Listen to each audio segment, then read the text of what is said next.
সেই কাৰণে আপোনালোকে প্ৰথম অৱস্থাতে বুজি ল'ব যে ভাগৱত যেতিয়া শ্ৰৱণ কৰিবলৈ আহিছোঁ সদায় মৌনতা অৱলম্বন কৰিব লাগিব। মৌনতা হৈছে এটা সাধনা। মানৱ জীৱনত যদি সাধনা লব্ধ নহয় কোনো কাৰ্যই সাধন নহয় কিন্তু।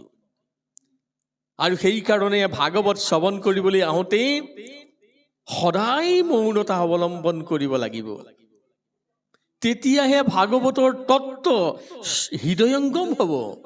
যদি ভাগৱত শ্ৰৱণ কৰিবলৈ আহি যদি চুকে চুকে যদি গামিক কথা আলোচনা কৰি থাকে তেতিয়াহ'লে ভাগৱত শ্ৰৱণ কৰাৰ কোনো কামত কিন্তু নাহিব।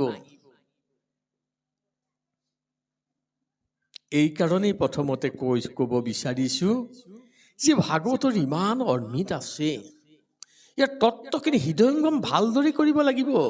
আৰু ভাগৱতৰ শিক্ষাৰে শিক্ষিত হৈ মানৱ জীৱনত কৰ্মক্ষেত্ৰত এই শিক্ষাখিনি প্ৰয়োগ কৰিব লাগিব। তেতিয়াহে ভাগৱতে কামত আহিব, তেতিয়াহে ভাগৱত ধৰ্ম গ্ৰহণ কৰা হ'ব।